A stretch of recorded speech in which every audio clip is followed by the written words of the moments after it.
दो दिन green candle बन जाए तो इसका मतलब ये नहीं कि बाजार में बायर्स आ चुके हैं। बाजार को समझने की आवश्यकता है। पिछले 4 दिनों से लगातार सेलिंग हो रही है। सेलर्स का पूरा कंट्रोल है। उसके बाद आपने देखा कि दो ग्रीन कैंडल आए। यहां भी अगर आप इसे 5 मिनट के टाइम फ्रेम में देखोगे, सेलर्स आपको बीच में जरूर नजर आएंगे। अब 2 दिन जब बाजार ऊपर जाए तो बहुत सारे लोग ये समझने लग जाते हैं कि अब बाजार में बायर्स आ चुके हैं और अब बाजार ऊपर जाएगा। समझना है दोस्तों आपको, सेलर्स कंट्रोल मार्केट है, पूरी तरह से उनका डोमिनेशन है। 2-3 दिन ग्रीन कैंडल बनने से बायर्स नहीं आते। नमस्कार दोस्तों, सिने स्टॉक्स के एक और लर्निंग वीडियो में आप सभी का बहुत बहुत स्वागत है। तो आज भारतीय बाजार की तरफ देखेंगे तो बैंक निफ्टी में ज्यादा दबाव नजर आया। 400 पॉइंट डाउन है। परसेंटेज में भी देखेंगे 0.77% डाउन है। लेकिन निफ्टी के अंदर में देखेंगे ट्रैपिंग हुई और दबाव भी बैंक निफ्टी के मुकाबले काफी कम रहा। 46 पॉइंट माइनस में बंद हुआ है। परसेंटेज में देखेंगे मामूली गिरावट आप इसको कह सकते हो। उसी तरह से यहां पे सेंसेक्स में भी मामूली गिरावट रही। लेकिन कैंडल हमको क्या देकर गया है निफ्टी ने जो हमें कैंडल दिया है, ठीक यही कैंडल आप याद कर सकते हो। ये कैंडल एक बेयरिश कैंडल था। आई होप कि आपको याद होगा कौन सा कैंडल है ये। सही कहा, बिल्कुल ये है डार्क क्लाउड कवर कैंडल। और ये भी कुछ कुछ उससे मिलता जुलता ही है। देखो, अगर आप प्रैक्टिकल में देखोगे ना जाके, तो डार्क क्लाउड कवर कैंडल कुछ ऐसा दिखेगा ये कैंडल, और ठीक इसके ऊपर में ऐसा कैंडल होता है। उसमें वीक वगैरह आपको शायद नहीं दिखे, छोटा मोटा। लेकिन दोस्तों प्रैक्टिकल के अंदर थ्योरी की बात अलग होती है। थ्योरी में जाके देखोगे तो वैसा नजर आएगा, बट प्रैक्टिकल में यानी कि जहां चार्ट खुद बनकर तैयार हो रहा है, तो वहां विक्स तो आएंगे ना, बाइंग सेलिंग होने की वजह से विक्स आ जाते हैं। लेकिन still this candles look like a dark cloud cover candle. और दबाव साफ साफ नजर आ रहा है, यानी कि सेलर्स कंट्रोल कर रहे हैं बाजार में। आप देखिए ना, इस दिन भी जो ये ग्रीन कैंडल बना, ऊपर गया था फिर नीचे लाके बंद किया। इस दिन भी देखेंगे नीचे की तरफ पहले आया था, फिर थोड़ी सी बाइंग आई, ऊपर ले गया, फिर थोड़ा सा नीचे लाके डंप किया। हाँ, ऑब्वियसली प्लस में बंद हुआ था। 300 पॉइंट की बढ़त थी इस दिन बाजार में। लेकिन अगर आप ध्यान से समझेंगे, उसके बाद आज क्या हुआ। आज भी बाजार को सुबह ऊपर लेके गए। इवन 840 के आसपास में निफ्टी जाता हुआ आपको नजर आया, लेकिन वहीं से डंप किया। और ये बात आपको बहुत पहले से समझा रहा हूं। एक तो मैंने आपको यह समझाया था कि ऊपर का ये बॉक्स है रेसिस्टेंस है, नीचे का ये बॉक्स है ये सपोर्ट है। लेकिन इस सपोर्ट को ब्रेक करके इस बॉक्स के नीचे आ गया, तो भाई रिट्रेसमेंट करने तो जा सकता है ना। अब उस रिट्रेसमेंट के नाम को आप बायर्स दे दो, या बोलो कि सर आपने तो बोला था कि 23,000 के नीचे आ जाएगा, 22,800 की टेस्टिंग होगी। तो भाई वो एक ही दिन में थोड़ी हो जाएगी। उसके लिए भी बाजार प्लानिंग करता है। सेलर्स ऐसे थोड़ी ना प्लानिंग करते हैं। चीजों को देखना पड़ता है। सेलर्स को अगर वो अपने बेचने पर आ जाएं, तो वो तो एक ही दिन में अपना पूरा माल बेच देंगे और मार्केट 20,000 पहुंच जाएगा। लेकिन बाजार वैसे नहीं चलता। बाजार को इसलिए ऐसा बनाया गया है ताकि आपके पैसे को हजम कर सके, खा सके। आपके दिमाग में ऐसी चीज डाल दे कि भैया आप तो ऊपर ही जाएगा। जाना उसने वही है जहां उसको जाना है। ये ऊपर नीचे का जो ड्रामा होता है, अगर बेचना है तो सीधे बेच बेच के नीचे ले आओ। आओ मैं आपको समझाता हूं। इससे पहले भी आपने देखा था कि पूरे मार्च में बाजार नीचे गिरता रहा, फरवरी के लास्ट से लेके मार्च में। तो इस बीच में ये 2-2 3 दिन ग्रीन कैंडल की क्या आवश्यकता थी, जबकि नीचे आना ही था। वो इसलिए क्योंकि बहुत सारे लोग यहाँ पे आकर अपने आप को सेखी वगारना या फिर गैम्बलिंग करते हैं, जुआ खेलते हैं। उनको बाजार पकड़ लेता है।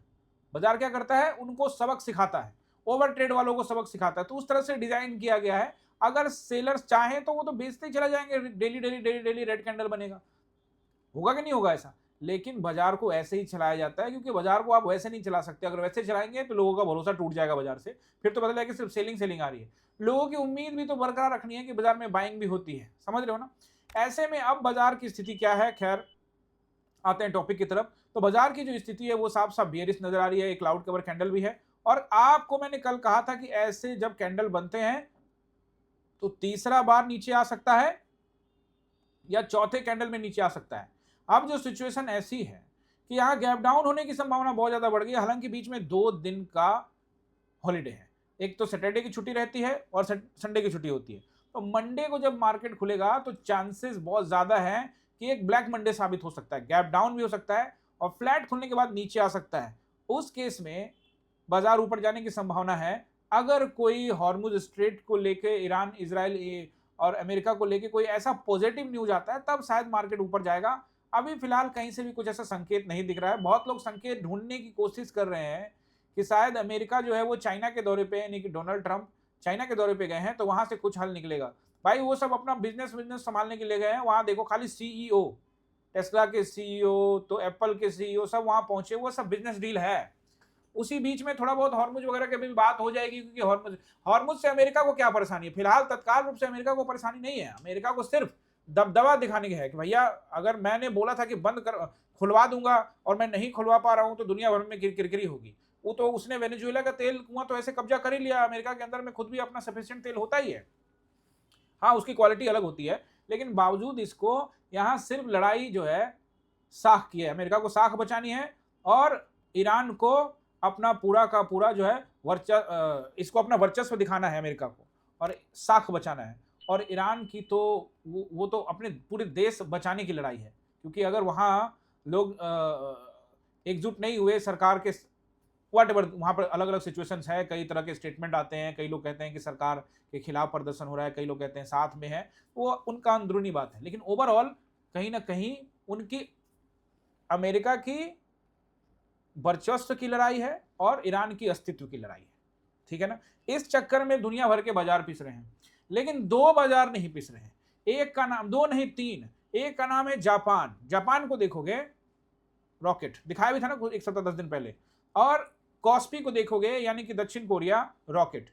भाई एक महीने में एक साल के अंदर में दक्षिण कोरिया डबल हो चुका है, जापान डबल हो चुका है एक साल के अंदर में।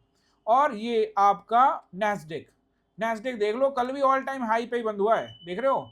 ये तो एकदम रफ्तार चल रही है इसकी, ऑब्वियसली खड़ी चढ़ाई है, प्रॉफिट बुकिंग आएगी, इसमें कोई दो राय नहीं। और नैस्डैक आने वाले टाइम में 24,000 के आसपास या उसके नीचे आएगा, इसमें कोई दो राय नहीं है, आएगा, आना पड़ेगा, मजबूरी है। लेकिन फिलहाल जो स्थिति है वो लगातार बाइंग की हो रही है, तो पैसा निकाला जा रहा है भारतीय बाजार से। चाइना का बाजार भी अगर आप देखोगे तो वो भी 4-5 साल से अटका हुआ है भारतीय बाजार की तरह ही। भारतीय बाजार भी लगभग 2.5-3 साल हो गए हैं, ये भी अटका हुआ है और चाइना भी अटका हुआ है। तो वहां तो बातचीत हो गई, वहां शायद कुछ अच्छा न्यूज आए, लेकिन फिलहाल अगर आप चीजों को एनालाइज करते हो, समझते हो, तो स्थिति जो है वो पूरी तरह से नियंत्रण में नहीं है। जबकि प्रधानमंत्री की अपील भी है कि 7 अपील किया उन्होंने, गोल्ड मत खरीदो, वर्क फ्रॉम होम करो, उसके अलावा पेट्रोल डीजल का खपत कम करो, विदेश यात्रा मत करो, ऐसे ढेर सारी चीजें उन्होंने रिक्वेस्ट की। फर्टिलाइजर का उपयोग कम करके खुद का जैविक खेती, ऑर्गेनिक खेती करो, ऐसे ढेर सारे उन्होंने अपील की है। इस तरह के अपील किस बात के संकेत देते हैं? और ऊपर से 3-3 रुपया की बढ़ोतरी भी की गई है डीजल और पेट्रोल में, ये क्या संकेत देते हैं? और ये भी कहा गया है कि उनको 25 रुपए का घाटा अभी भी हो रहा है। अब वो आप पूछ सकते हो उनसे कि जब $60 प्रति बैरल था तब उनको फायदा हो रहा था कि घाटा, वो आपका सवाल है, आप पूछ लेना सरकार से। बहरहाल अभी उनका कहना है कि जब चूंकि 100 और 120 के आसपास भी कई बार पहुंच जाता है, 100 के ऊपर है, $100 से ऊपर है प्रति बैरल, तो ऐसे में नुकसान हो रहा है। तो अभी तो हम 3 रुपए बढ़ाए हैं, तो आने वाले टाइम में ये आपको धीरे धीरे मीठी मीठी इंजेक्शन आपको दी जा सकती है। तो इस सिचुएशन में जबकि गैस मिल नहीं रहा है, लोग पलायन कर रहे हैं अलग अलग स्टेट से, जो मजदूर वगैरह है वो उनको नहीं मिल रहा है, क्योंकि जिनके नाम से कनेक्शन है वो तो उनको कहीं से मुहैया हो जा रहा है, लेकिन जिनके नाम से नहीं है उनका ब्लैक में क्या स्थिति है, 3,000 रुपए, 3,500 रुपए, 4,000, 2,500, 2,000, पता नहीं अलग अलग जैसा मुंह खोल के लोग मांग रहे हैं और लोगों को देना पड़ रहा है। तो वैसे स्थिति में कई लोगों की स्थिति खराब हो चुकी है, स्थिति जो है वो नियंत्रण से बाहर होने के कगार पर आ चुकी है। तो ऐसे में मार्केट से ये एक्सपेक्टेशन करना कि बाजार ऊपर जाएगा तत्कालिक रूप से सही नहीं है। लेकिन फिर भी मैं आपको हमेशा ये कहता हूं, चार्ट के ऊपर में नजर बनाए रखिए, ऊपर से डबल टॉप है, जब तक ऊपर का ये नंबर ना निकाले 24,660, उसके ऊपर जब तक समय ना बिताए, उसके ऊपर ब्रेकआउट ना दे, तब तक ऊपर जाने की संभावना नहीं है। अब नीचे की संभावना ज्यादा यहाँ पे दिख रही है। आई होप कि आपको काफी कुछ समझ में आया होगा। और अब हम लोग आ जाते हैं बैंक निफ्टी की तरफ, बैंक निफ्टी का एनालिसिस करते हैं। और दोस्तों आज फ्राइडे भी है, यानी कि वीकली ऑफ हो चुका है, तो मैंने जैसा कि आपको कहा था कि कमेंट्स का भी एक वीडियो लेकर आऊंगा। तो पहले तो मैंने सोचा था कि कमेंट्स का जो वीडियो है इसी में बना दे, लेकिन ये वीडियो बहुत लंबा हो जाएगा, तो कमेंट का वीडियो अगला वीडियो में बना दूंगा, जिसमें आपके जो सवाल है उसके आंसर्स मैं करूंगा।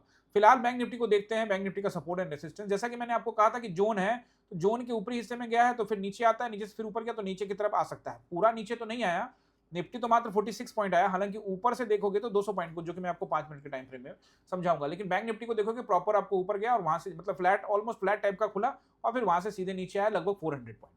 फर्स्ट रेसिस्टेंस जो मुझे बैंक निफ्टी में नजर आता है वो आता है 54,300 के आसपास के एरिया, फिर 54,500 के आसपास का एरिया, और फिर उसके बाद रहेगा 700 के आसपास का एरिया। फिलहाल इसके ऊपर तो मुझे यहाँ पे नजर नहीं आता है, सॉरी दोबारा से, इसकी क्लोजिंग हमें मिली है 53,700 पे। दोबारा से रेसिस्टेंस को नोट कर लीजिए, 54,000 पहला रेसिस्टेंस रहेगा, मुझे ये दिख रहा था 54,000 पहला रेसिस्टेंस रहेगा, उसके बाद रहेगा 54,300 का नंबर, और फिर वही जो आपको अभी मैंने बताया ही, फिर उसके बाद 500 का नंबर, और फिर उसके बाद 700 का नंबर। मुझे तो अभी 500 के ऊपर भी जाता हुआ नजर नहीं आ रहा, बट ये रेसिस्टेंस रहेंगे बैंक निफ्टी के लिए। अब नीचे देखेंगे तो बैंक निफ्टी को, तो बैंक निफ्टी को पहला नंबर जो मुझे नजर आ रहा है, ये नजर आ रहा है यहाँ पे सपोर्ट में 53,500 के आसपास का एरिया, 53,300 के आसपास का एरिया, ये एक इंपॉर्टेंट सपोर्ट है। इसको अगर ब्रेक करता है तो बहुत तेजी के साथ लुढ़कता हुआ नजर आएगा, जो कि इसको लेके जा सकता है 53,000 के राउंड नंबर की तरफ, और इसको भी ब्रेक करने के चांसेस बन सकते हैं, और आपको बाजार 52,700 500 की तरफ भी आपको आता हुआ नजर आ सकता है। उससे पहले ये जो लो है इस पर ध्यान रखिएगा, जो कि 53,000 राउंड नंबर के आसपास का है, 100 पॉइंट का ऊपर का। इसको ब्रेक करने के बाद चांसेस वेरी, क्योंकि जोन ब्रेक होगा तो और चांसेस तेजी के साथ बढ़ेंगे, और वो 52,700 और 500 की तरफ बढ़ता हुआ। भारी बिकवाली हुई तो ऐसी स्थिति में ये भी नंबर नोट कर सकते हो, 53,300 का नंबर भी आपको ये टेस्टिंग करता हुआ नजर आ सकता है। वैसे 52,700 के आसपास का एरिया तत्कालिक रूप से ठीक ठाक सपोर्ट हो सकता है, क्योंकि यहां पर आप देखोगे, ये नोट कर लीजिए, आप कर लिया आपने। अब देखिए यहाँ पे ये जो 3 कैंडल आपको यहाँ से नजर आ रहा है, जहां पे बाइंग आई थी और यहाँ से गैप अप होता, तो इसको ये गैप भी फिल हो सकता है और ये तत्कालिक रूप से सपोर्ट का भी काम कर सकता है।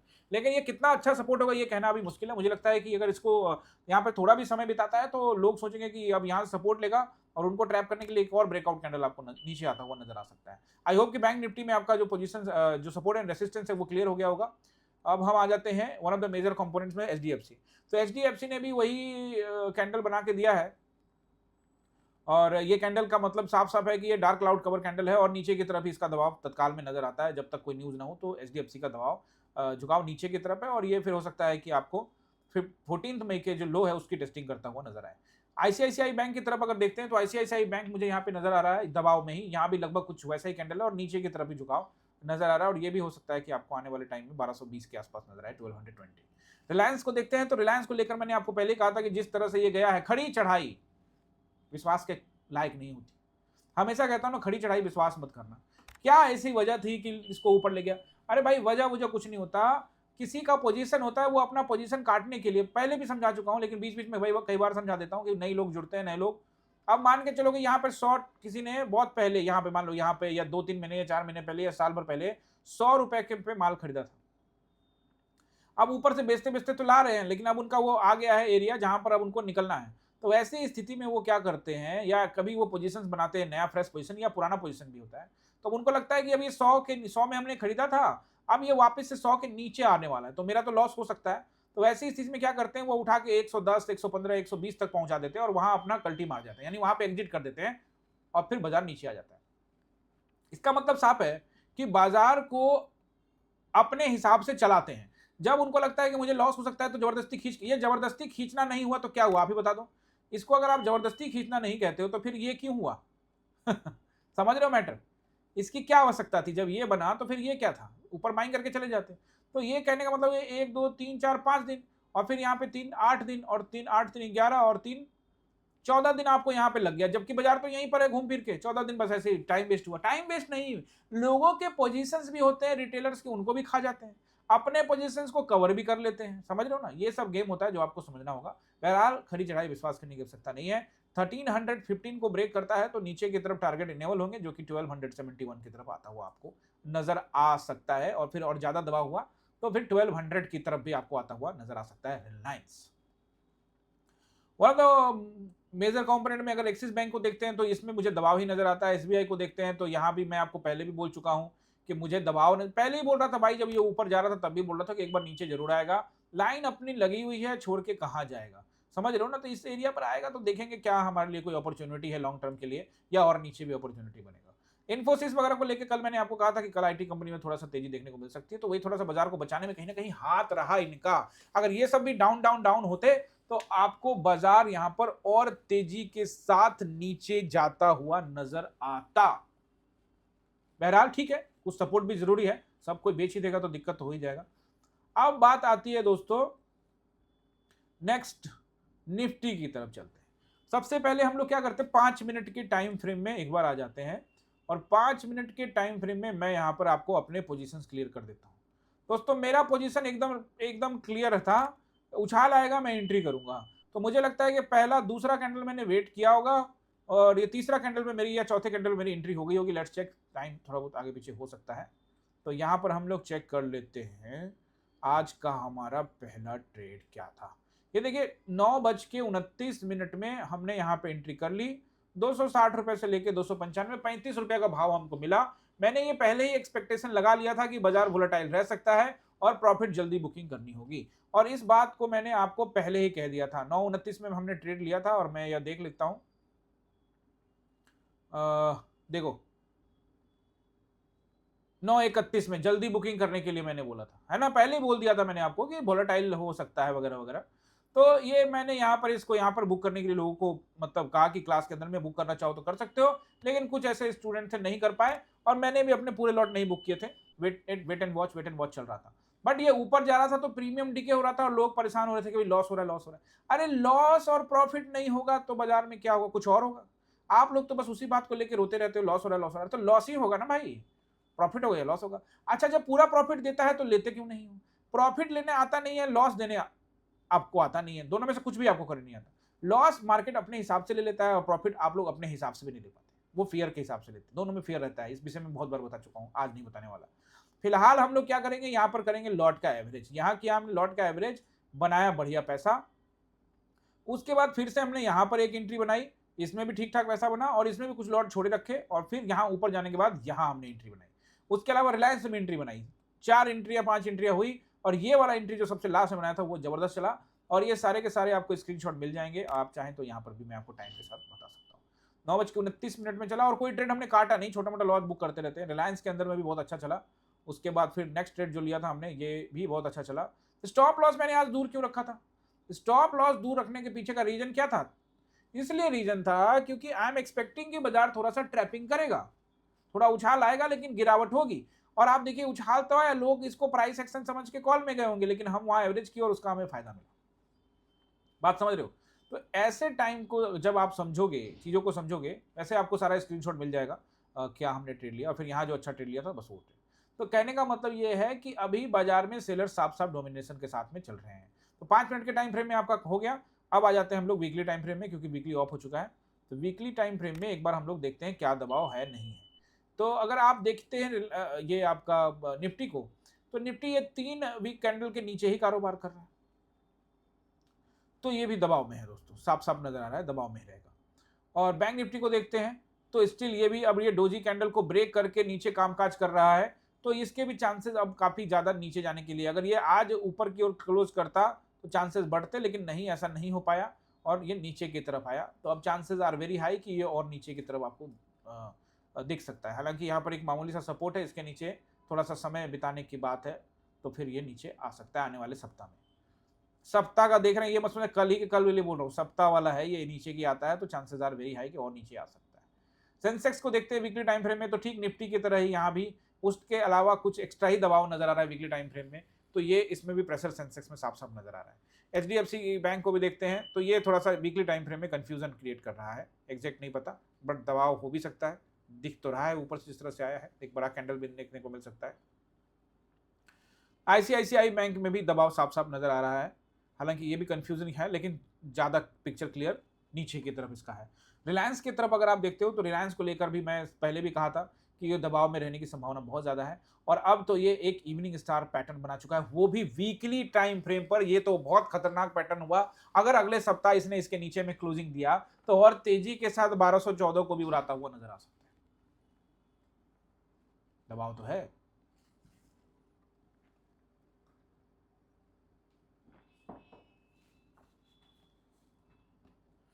ओके दोस्तों, तो अब हम लोग देख लेते हैं निफ्टी का सपोर्ट एंड रेसिस्टेंस। 2 दिन की छुट्टी होगी और उसके बाद क्या होगा, और फिर उसके बाद आपके लिए एक और वीडियो लेकर आएंगे कमेंट सेक्शन का भी, जिसमें आपने जो सवाल पूछे उसके जवाब देंगे।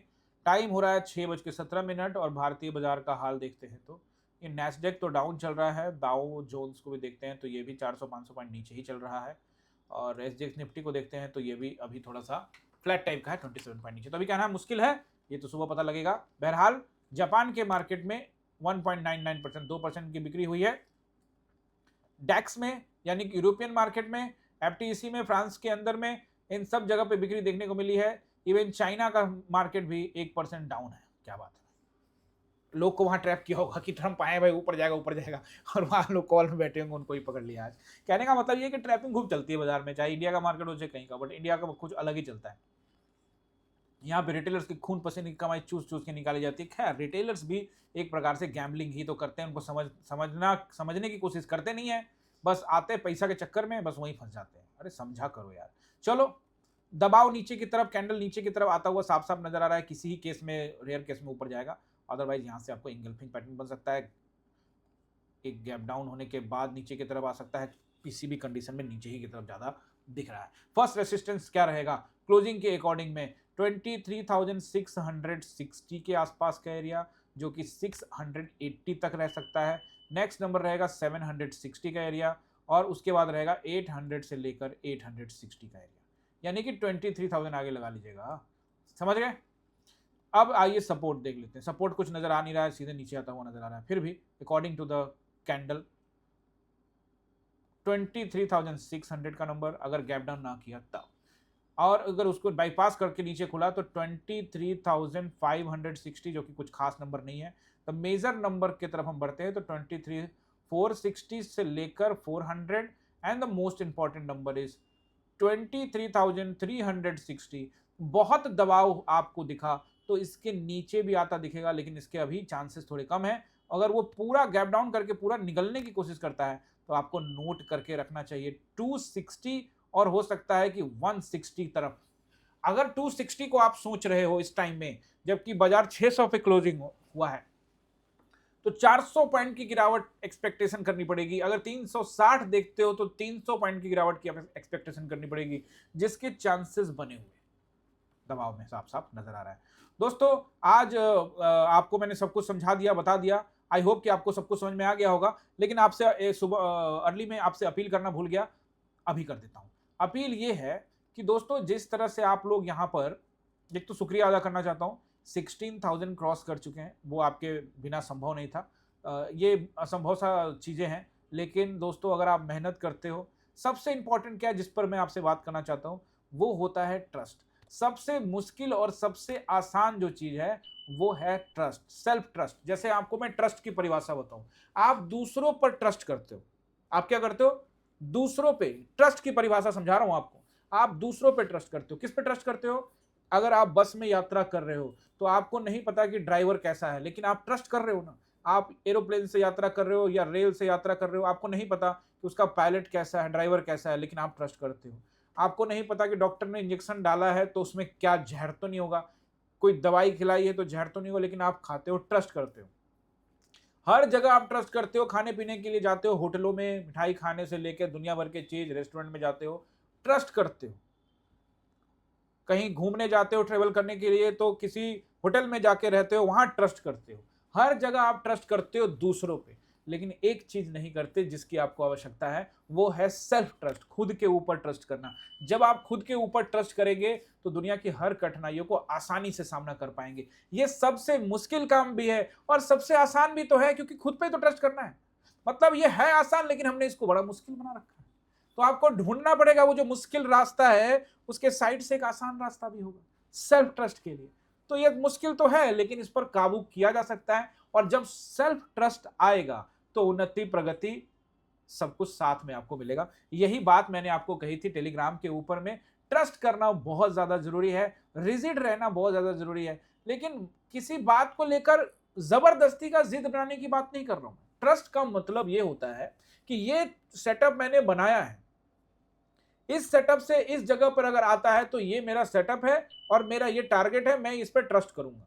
लेकिन अगर वहां कुछ ऐसी चीजें हो जाती हैं, ऊपर चला जाता है, आपके अगेंस्ट चला जाता है, नीचे चला जाता है, आपके अगेंस्ट जाता है, तो आपको अपना स्टॉप लॉस देना है।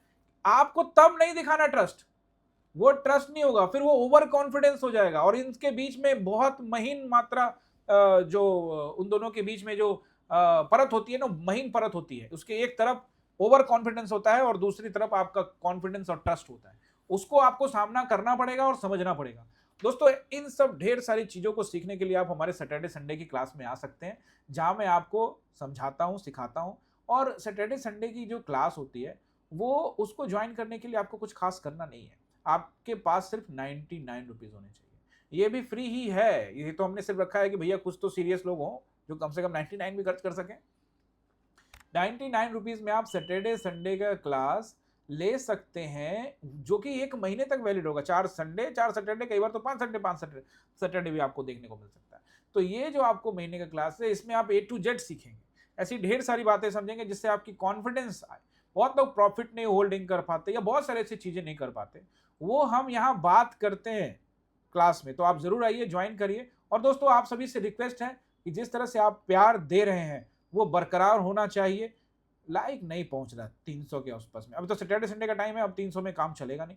500 प्लस लाइक चाहिए, 100 प्लस कमेंट चाहिए। कमेंट तो 100 में नहीं पहुंचता आप लोगों से, बट कोशिश कीजिएगा, पहुंचा दीजिएगा। सेल्फ ट्रस्ट करेंगे तो ये भी हो जाएगा। मैंने तो किया है ट्रस्ट। वही कहा था आपको टेलीग्राम में कि 640 आ सकता है। तो देखिए कॉन्फिडेंस की बात है, अगर आप कॉन्फिडेंस रखेंगे तो सब कुछ आपको मिलेगा। आई होप दोस्तों आपको समझ में आ गया होगा। चलने से पहले आपसे रिक्वेस्ट कि दोस्तों चैनल पे नए हैं तो सब्सक्राइब कर लीजिएगा, वीडियो अच्छा लगा है तो लाइक शेयर कर लीजिएगा, और साथ में चैनल को ज्वाइन करना मत भूलिएगा। चैनल को ज्वाइन करिए, चैनल को कंट्रीब्यूट करिए। साथ में चैनल को ज्वाइन करने से आप सैटरडे संडे के क्लास के लिए भी एलिजिबल हो जाएंगे। आप इसको ज्वाइन करने के लिए ज्वाइन बटन पे क्लिक करिए। जो भी आप वीडियो देख रहे हैं उसके नीचे में बटन आ रहा है, एकलव्य, अर्जुन और द्रोणा, किसी भी प्लान को आप चूज कर सकते हैं। और इन तीनों प्लान में अभी कोई अंतर नहीं है। फिलहाल जो भी ये प्लान चूज करेंगे उसमें आपको कंटेंट सेम मिलेगा देखने को, लेकिन आगे चल के अर्जुन और द्रोणा में कुछ कंटेंट डिफरेंट हो सकते हैं। कंटेंट एक्सक्लूसिव भी मिलेगा, सैटरडे संडे का क्लास भी आपको एलिजिबल हो जाएंगे, उसमें भी आप आ सकते हैं। तो ज्वाइन करना मत भूलिएगा। मिलते हैं किसी और वीडियो में। आप सभी का बहुत बहुत धन्यवाद।